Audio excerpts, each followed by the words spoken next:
can tell everybody. Yeah, you can tell everybody. Go ahead and tell everybody. I'm the man, I'm the man, I'm the man. Yes I am, yes I am, yes I am. I'm the man, I'm the man, I'm the man. I believe.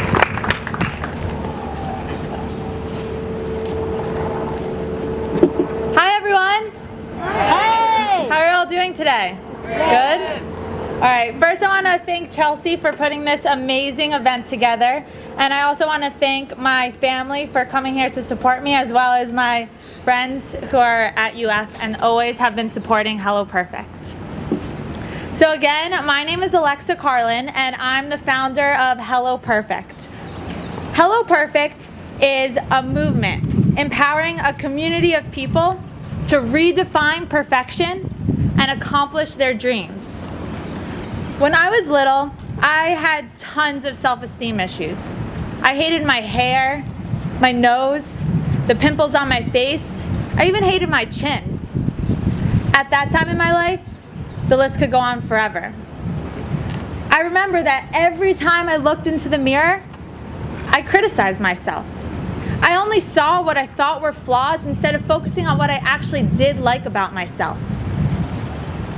The summer of 2011, I was living in New York City. And I remember this moment that inspired me to start Hello Perfect.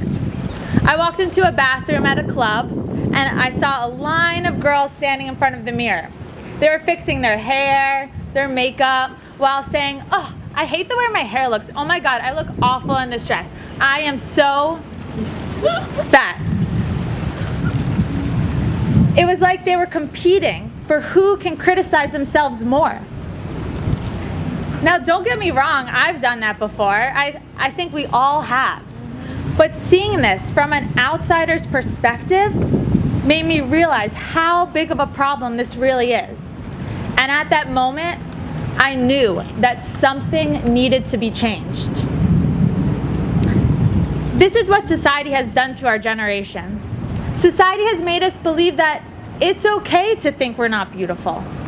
It's okay to think that perfection is unattainable. Well, I'm here today to tell you that it's not. It's not okay. Each time we put ourselves down, our self-esteem shrinks, our confidence diminishes, and our image of ourselves becomes distorted.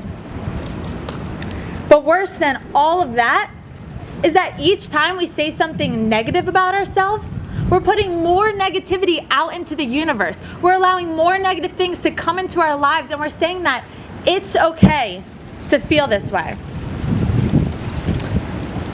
Oprah once said, "What I know for sure is that what we dwell on is who we become." Now let's think about that for a moment. What we dwell on is who we become. So let's stop dwelling on the negative and start living our life from a new perspective. I know it's scary. It's scary to love ourselves. It's scary to put ourselves out there fearing that we'll be judged by someone other than ourselves. But it's not the thing we fear most that has the power. It's fear that has the power. So let's kick fear in the butt. Up until junior year of high school, I had low self-esteem. I was afraid to love myself. I was afraid to believe that I was worthy. I was afraid that I wasn't good enough. What changed everything was when I had a dream to become student body president of my high school. I never thought in a million years that this once shy girl would become the president of over 4,000 students. But I went for it. I put myself out there. I started talking to people, telling them why I thought I would be a good president, even though I was afraid that I wasn't smart enough or pretty enough or good enough. But because I stepped out of my comfort zone, I made my dream a reality. After this, I had more confidence to be myself. I realized how sick and tired I was of trying to be someone I'm not. of always changing my hair, my style, even my thoughts to try and fit in.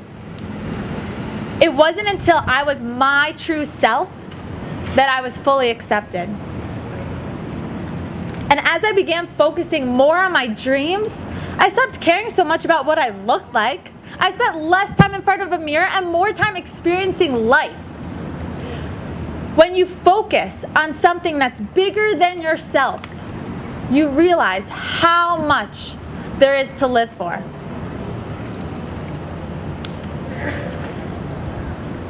We all experience life differently. But everything we go through, from the lowest moments in our life to the times we feel on top of the world, is so we can become the person we are supposed to be. It was my senior year here at the University of Florida, and I was high on life. I was living with my 3 best friends in a beautiful apartment. I was falling in love for the first time. I just got back from New York Fashion Week, where I met Marc Jacobs and Mark Cuban, and Hello Perfect was growing rapidly.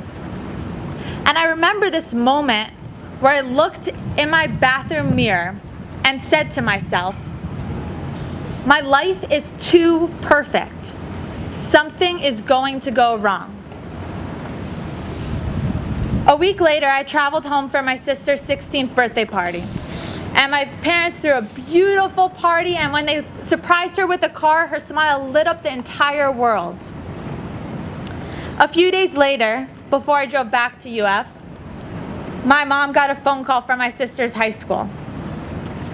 A suicide letter was found. My baby sister was going to commit suicide. She was suffering from an eating disorder, and she couldn't see a way out. The scars were already too deep, and she was ready to give up. That was the scariest day of my entire life. It's been almost 2 years now, and my sister is a strong survivor. Woo!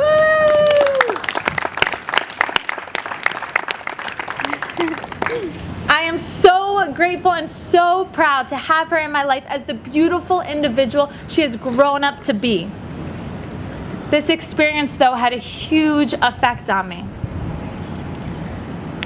I only had a semester left before I graduated UF, so I had to leave my family behind during this difficult time and finish up school. As I returned, I quickly sank into a deep depression. I started to blame myself for what had happened. I felt like I wasn't there for my sister. I was studying abroad the semester before my senior year, and I felt like it was my fault for not knowing what was going on in her life. Everything around me quickly began to crumble. My boyfriend began mentally abusing me. My social life ended. I stopped taking care of myself, and I looked to drugs to numb the pain. Now that I look back on this experience, I realized that I was the cause of all of this. I wanted to be hurt because I felt like I deserved it, so I let my boyfriend hurt me. I wanted to feel alone, so I let my social life slip away from me. A few months later, New Year's came around, and I ended my relationship, and I said that this was going to be a fresh start. Of course, saying it and truly meaning it are 2 completely different things. January 26th, I was rushed to the emergency room at Shands Hospital. I was going into septic shock. And for those of you who don't know what sepsis is, it's when a bacteria gets into your bloodstream and starts killing all of your organs within hours. I was induced into a medical coma for 6 days with my friends and family by my side, hearing the doctors say, within the next 24 hours, we'll know if she lives or not. When I woke up out of the coma, I had a mask on my face, a tube down my throat, and I was hooked up to 9 different bags of antibiotics. I couldn't move, speak, or breathe on my own. I couldn't even have a glass of water. All I had was my mind. I remember during this time, I pictured my mind to be this pure, healthy pink, and the rest of my body to be black and rotting away. And I would push down this pink to the rest of my body to try and make it healthy. I'd push with every ounce of energy I had left. 4 days later, I was discharged from the hospital and on to a full recovery. From that first moment, when I looked at myself in my bathroom mirror and thought that I wasn't worthy enough of living this perfect life, to the moment I was discharged from the hospital, my mind was creating my reality the entire time. My mind caused my world to crumble, but it also saved my life. Every negative thought that we have is poison to our bodies. But just because you have a negative thought 1 second ago doesn't mean you are a lost cause. All it takes is one thought to change your life. One thought. Through these experiences, I learned that it's the hardest times in our life that create the miracles in our future. I now live every day to the fullest, and I'm grateful for every breath that I take. I'm on a spiritual path towards my purpose, and I'm enjoying the journey along the way. All of us are worthy of living a life we love, of living our perfect life. But we have to know it in our hearts and feel it in our soul. Don't let something so meaningless, like the way you look, stop you from doing what is so meaningful. When I asked Mark Jacobs what his definition of perfect is, he said to me, "Perfect. What is?" And isn't that so true? What really is perfect anyway? I've asked hundreds of people what their definition of perfect is, and I have yet to receive the same response. All of us have a different meaning for the word, and it is up to you to redefine it to your own standards. Change your thoughts, and you could change your world.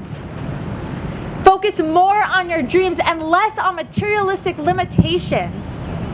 Be grateful for the beauty that surrounds you and live in the moment. Right now, right here, at this very moment, everything in your life is perfect. You are breathing, and you are surrounded by a beautiful community of support. When you feel beautiful, you are beautiful. When you feel confident, you are the prettiest person in the room. And when you begin to chase after your dreams and do what you love, you will glow. The challenge in life is not to become perfect. It's accepting that you already are. So go out there and create your perfect life, because all of you are dream catchers. Thank you.